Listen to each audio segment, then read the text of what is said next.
Video देखिए एकदम अंत तक और लाइक शेयर सब्सक्राइब भी जरूर कीजिए। आप जानते नहीं मेरे पिताश्री कौन है।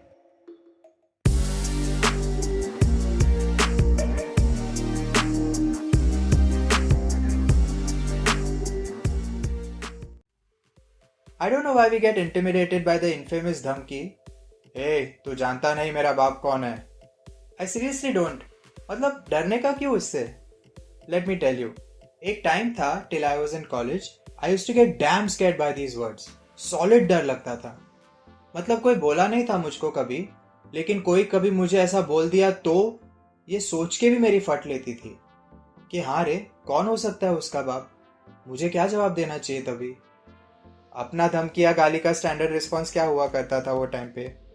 जो बोलता है वही होता है, तेरे सामने mirror, pass it on no return. ये बाप वाप को इन्वॉल्व करना तो अपने बाप ने भी कभी नहीं किया था। और तब मैंने ऐसा भी सुना था कि ये धमकी का आविष्कार हमारी राजधानी दिल्ली में हुआ था और उस वजह से ही मैं मुंबई शहर का पला बड़ा कॉलेज कंप्लीट होने तक भी Lal Qila, India Gate, air quality index ये सब देखने कभी दिल्ली गया ही नहीं कि दिल्ली जाना ही नहीं रे बाबा।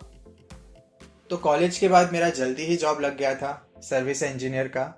अच्छा चल रहा था कुछ दिन, कोई खास टेंशन नहीं, कि एक दिन मेरा बॉस मुझे सुबह सुबह अपने कैबिन में बुला के बोलता है कि एरिक, तुम्हें फलाना काम के लिए कुछ दिनों के लिए जाना है दिल्ली। मेरे तो ऐसे आ गए मुंह में, और नई नई जॉब लगी थी, जाने से इनकार करूँ तो कैसे? दिमाग में तो चल रहा था कि डायलॉग चिपका दूँ, सर आप चाहे मुझे सूली पे चढ़ा दो, चढ़ जाऊंगा, लेकिन दिल्ली नहीं जाऊंगा। बट जॉब को तो बचा नहीं था, तो मैं माँ बाप का आशीर्वाद लेके और 2 एक्स्ट्रा चड्डी पहन के निकला दिल्ली के लिए प्लेन से। तो मैं दिल्ली एयरपोर्ट पे उतरा और बैगेज बेल्ट के वहाँ मेरी लेने के लिए खड़ा था बैग, और मेरी ट्रॉली बैग आ गई।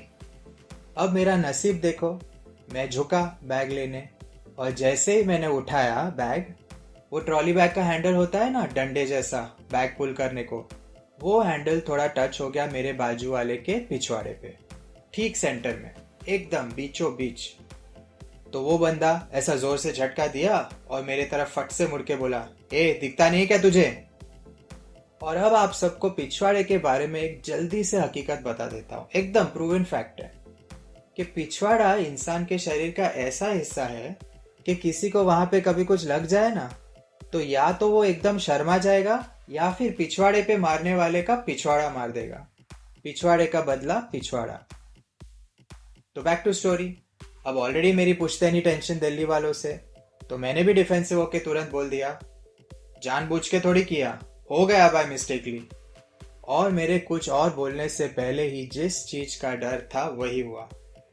वो मुझे ऐसे चुटकी बजाते हुए बोला, ए तू जानता नहीं मेरा बाप कौन है। अब ये इंसानी दिमाग का खेल देखो। सालों से जिस चीज के बारे में सिर्फ सोच के भी धड़कन तेज हो जाती थी, आज उसी डर का सामना होते ही दिमाग एकदम वॉरियर मोड में तब्दील। दुनिया भर के पॉइंटर्स दे रहा था दिमाग मुझको। और यही वो पल था जब मुझे ये एहसास हुआ कि हाँ, मैं नहीं जानता उसका बाप कौन है, लेकिन उसे भी कहाँ पता कि मेरा बाप कौन है। फिर वो बेहतर कैसे हुआ मुझसे? मेरा बाप भी कोई भी हो सकता है, सस्पेंस तो उसके लिए भी उतना ही है।